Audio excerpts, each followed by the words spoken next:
Well, welcome back to Cityline, from my kitchen to your home. And with me right now, I have somebody who, well, I could just sit at her feet, maybe even do that thing where you hang on to someone's leg as they're trying to walk, because she has so much to teach us and she has so much love and grace in her heart. And therefore, I'm talking about the 253 Peace Queen, Melannie Denise Cunningham. Hello, love bug. Hello, Amanda. Always good to see you. Always good to see you too. You are always just a shot of hope and inspiration and peace. And I just, like I said, I just want to crawl inside of you and kind of live for a while, you know? So speaking of that, Melannie, for people who perhaps do not know you, or new to Tacoma, you've been described as a vision. Well, let me back up. You are a visionary, educator, community servant, consummate peace builder. You organized the first citywide Dr. Martin Luther King Jr. celebration back in the 1980s. So, where are you today? Tell us where you are and what you are doing to continue that beautiful legacy. Amanda, first of all, every single time we get together, you just blow my head up, girl. You just always saying these nice things. Thank you so much. They're all true. Hello, Tacoma. Your Peace Queen here. And I got that title, Amanda, you remember, from the Greater Tacoma. I won the Greater Tacoma Peace Prize in 2018. And so what you read about me sounds familiar. I think that's what was written in the nomination. And so my life has changed since winning that. Going to Norway to the Nobel Peace Prize, which, by the way, the 2020 Nobel Peace Prize is for the World Food Network. So hunger is front and center. Got to get that in. And then now have just been walking in my truth about justice and people coming together, all races, creeds, religions, because peace is not always peaceful. And that's where we are right now. But as the Peace Queen with that title, people open the doors and let me in. So when I come in, I just come in and talk about unity. And so that's where I am these days, just spreading the love wherever I'm invited, like today. Thanks. You precious. Oh, you're kidding? I could have you on every week, but that would be kind of greedy of me. And I think they might get tired. No, never. So the same issues that were brought up 30 years ago, 200 years ago, 400 years ago are the same ones we're talking about today. What do you say to those who are frustrated that we're still dealing with these same issues? Well, I kind of look at it this way. 400, 200, even 50 or 30 years ago, some people aren't still here, and then we got a whole bunch of new people. So by saying that, I'm saying pay attention, people. What is happening right now as we speak is not new. And so it is so necessary for those of us that have been around for a while, and I'm cool. I'm 62. I say it out loud. So I've, been around a couple of seasons, and knowing that when I came into this world at the very beginnings of the civil rights movement, that is the core of me. So I've always just grown up, caring about justice. Everybody doesn't have that lens, especially now since we're learning scholarly work around white privilege, systemic racism, structural inequality, all of these kind of things that people haven't heard before. And a lot of folks were in denial for a really long time. What I say to people right now is wake up. Nope. You just don't get to be silent. You don't get to just stand by and watch everything go. This is an era. This is a season where who you are and what you stand for will be revealed. And my pastor, Craig Coleman, says to me all the time and to our congregation, you have got to be clear about what's under your stand. And when you talk about understanding, what is under your stand? What are you standing on? So you can't be talking about justice and Black Lives Matter. And when you see microaggressions and abuses of all kind go on and you're silent. So that's what I say to everyone. It's not, the person that is president has been asking his base to go and watch the polls, poll watchers. What I'm saying is that we need community watchers, right? People that are taking that on as their stance. So, Melannie, speaking of, you said that magic word about community and people. November 18th. Yeah. There's something that everybody should be attending because it's going to be what it is after November 3rd. So tell us where we need to go to either celebrate or to have some healing. Exactly. So viewers, you totally know about the People's Gathering. I've been here before with Amanda to spread it out. It is a conference that we produce at Pacific Lutheran University where I work to teach people how to talk about race.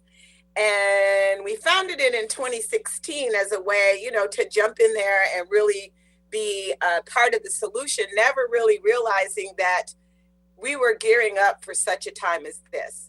And if not now more than ever, after November 3rd, we know for sure, even now, that community needs healing. Even now, there's so much discourse. So we're just thinking ahead, and the People's Gathering will be on November 18th from 8:30 to 3 Pacific Standard Time. The topic is race, politics, and the way forward. And I might be getting it twisted. It could be politics, race, and the way forward. It's not coming right now, but it is about the way forward. What viewers should also know is the significant part of the People's Gathering are the race dialogues. And people go, yeah, we segregate. And that might be like, oh, clutch the pearls for some folks. Incredible learning opportunity. Yeah, it's an incredible learning opportunity. So for the race dialogues, we ask people into dialogue rooms based on the box that they check on the census race question. And that's where we start. So you start with if that's how you identify, that's where when America forces us into the race conversation, then you go there and we start. We really dig into what's happening in our families. So Black families, Latinx families, white families. And I don't know what goes on. I know kind of what goes on in the white room but I've never been in there. But when I read the evaluations and I'm lifting up the white room because 60% of the people that come to the conference are white. And so the white room is always the most diverse because you have people with different mindsets. So that's a lesson in itself, is that you could be in the same room and the same race and think so differently. So we go in with our family, then we come out collectively and we start to really think about how we move forward as a community. So it's a very wonderful experience. Everyone says they have a good time, Amanda. Well, they do. And I have heard this from many leaders in our community about that gathering and those breakout rooms and what they learned from them. So yes. I am so excited. Can I tell you just real quick, the keynote speakers that viewers can go check out. So Senator Pramila Jayapal will be with us. So we're working out the details. I don't think she'll be live because she'll be in session at that time, but she and I are going to have a conversation just like you and I are about today's times, and it will be right after the election that she and I speak. So she'll have a perspective on that. And then the other speaker is Beth Zemsky, Z as in zebra. Beth Zemsky, Zemsky. Woo! She is a firecracker. So I expect the gathering to be spirited, fun, but most of all, supportive in everyone's learning, those that may just be waking up and those that are deep in the cause. Oh, love how you said that. All right, Peace Queen, we have 2 minutes and 20 seconds. Do you want to talk about your podcast? Yes. Or do you want to talk about what's on your nightstand? I want to talk about my podcast because what's on my nightstand is mostly school books. I got one that I'm reading real quick is How to Be an Anti-Racist. People know that one. But I want to talk about my podcast. Do it. You got 2 minutes. Go. No, the podcast, viewers, is called What Say You? The letter U. What Say You? And so my sister and I, back in the day, and my sister's name is Audrey, and back in the day, we used to host a radio show together called the Community Perspective Show. And when all this stuff in the universe started going sideways, I called her and I said, Audrey, we should get back on the mic, girl. Because on the mic, that's our home. And when my sister and I talked to each other, we wanted our show to be just like when we're on the phone talking to each other. And not that we're gossiping, but you know, when we get deep into something, then it's just real passionate. Girl, what? Oh my gosh, no, seriously? So that's what we got going on What Say You? We tackle issues that come to us. So right now we're dealing with the Pierce County executive race.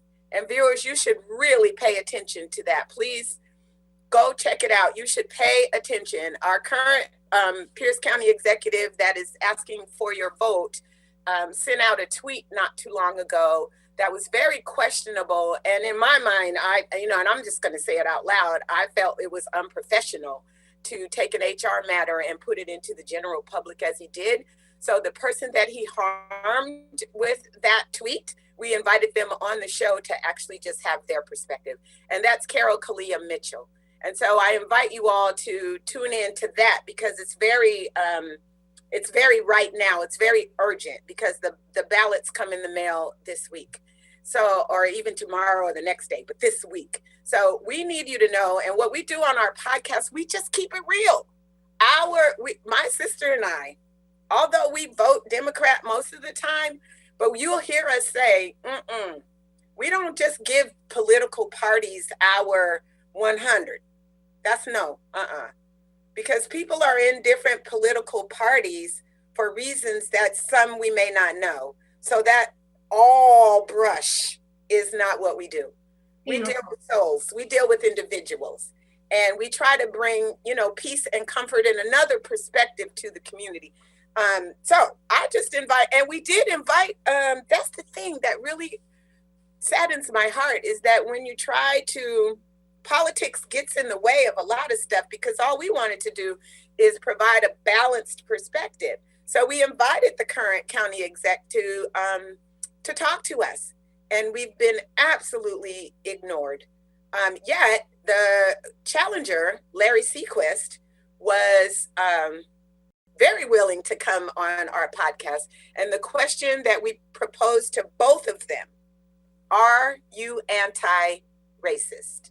So I'm going to stop you there because I want people to go to the podcast because you've got them. You can go to them, you can watch them. And of course, we're out of time, which just bums me out. Shoot, we just getting started. I know. And so I cannot wait to see you in a month's time because we're going to put a pause on that and come back to it about how do you answer the question, are you anti-racist? Melannie, I love you like I love my sisters. Thank you so much for being here today. You keep yourself well because we need your leadership. God bless you, Amanda. Thank you. I'm going to go in. Here's my hug. There it is. Well, we have Troy Christensen from the Rainbow Center coming up. We're going to go to a quick break. We'll be right back. Don't go away.